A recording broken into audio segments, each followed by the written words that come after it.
Bonsoir à tous et à toutes. Très heureuse de vous retrouver dans ce flash d'information sur Actuel Média.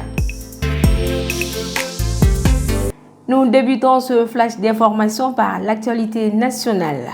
Des jeunes hommes en partance pour Tombouctou ont été enlevés puis tués ce dimanche 19 mai par des individus non identifiés.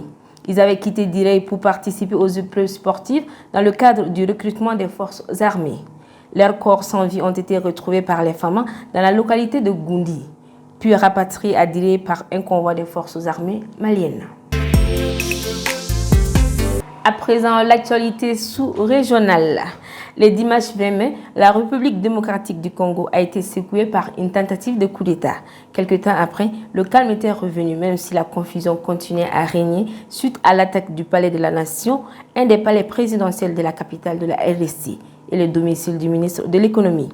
Une quarantaine d'hommes étaient impliqués, dont 3 Américains et un Britannique. Le chef présumé Christian Malenga et 3 hommes ont été tués. Cette tentative de coup d'État vient fragiliser un pouvoir déjà sous tension. En Grèce, dans la nuit du 13 au 14 juin 2023, un chalutier avec plus de 700 migrants à bord coulait au large de Pylos en Grèce. Seulement 104 personnes y ont survécu, faisant incontestablement de ce naufrage l'un des plus meurtriers de la Méditerranée. Les avocats des 9 Égyptiens qui doivent comparaître pour leurs responsabilités présumées dans l'un des naufrages de migrants les plus meurtriers en Méditerranée ont estimé jeudi que leurs clients servaient de bouc émissaire pour couvrir les responsabilités des gardes-côtes grecs. Page noire de ce flash d'information.